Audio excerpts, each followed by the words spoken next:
Welcome to the debate. When a CEO freezes in a high-stakes board meeting, corporate leadership coaches usually just blame a lack of internal preparation. Right? Like they didn't do enough mock interviews or whatever. Exactly. But the text we're analyzing today, the 7 Master Keys to Developing Your Self-Confidence, argues the exact opposite. It actually claims that relying on your own internal psychology is, well, it's precisely what causes a leader to fail. Okay, but I will be arguing that this text demonstrates how true workplace confidence absolutely must be rooted in an external, infallible, divine authority. and I will be countering that.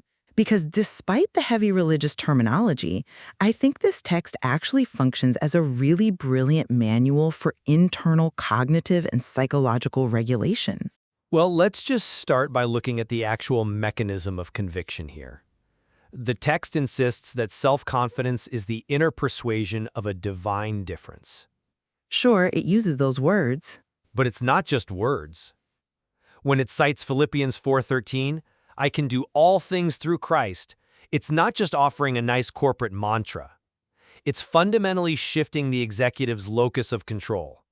By relying on an external divine authority, a leader completely bypasses the fragile human ego.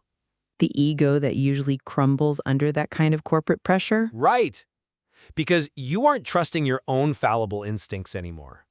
You're operating with actual spiritual backing. I mean, I see the text doing something entirely different. When I look at its emphasis on Proverbs, specifically that death and life are in the power of the tongue, I don't see supernatural intervention at all. You don't?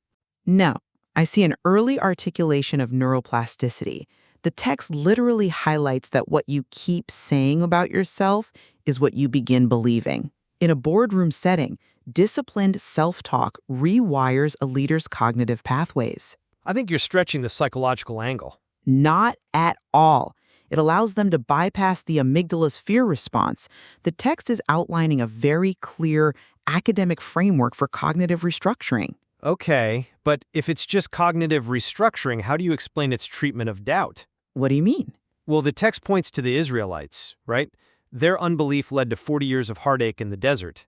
It explicitly frames self-doubt not as some simple negative thought pattern you can just rewire, but as a fatal separation from the divine. It is that spiritual failing, that specific lack of faith, that directly severs the connection and causes the ultimate loss of daily productivity. I think you have to look at the Israelite story as an academic case study in organizational psychology. An academic case study? That's a bit of a leap. Hear me out. 40 years of wandering is a brilliant metaphor for how unchecked cognitive doubt paralyzes executive decision-making.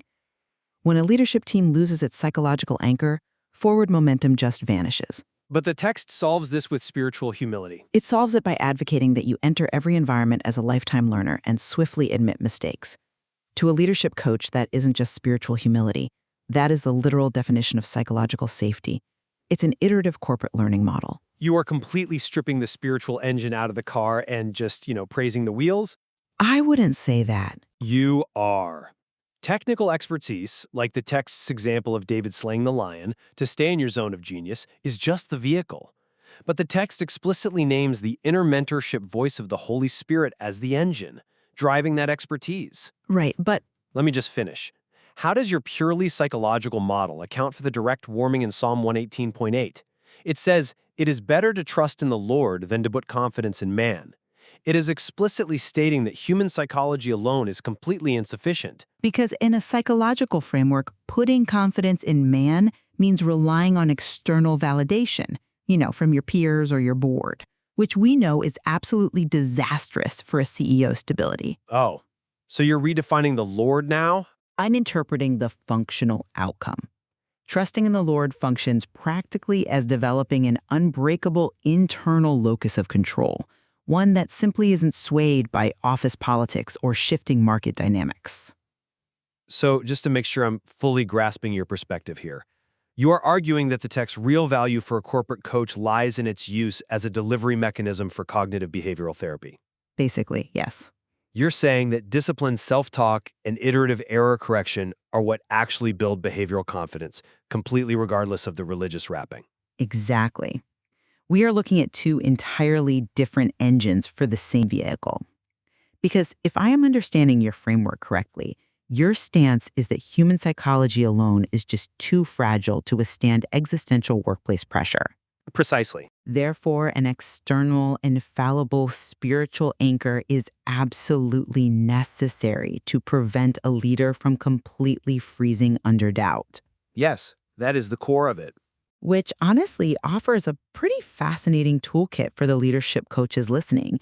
Depending on a client's core belief systems, this material provides a way to address deep spiritual anchors while simultaneously offering highly actionable cognitive behavioral tools.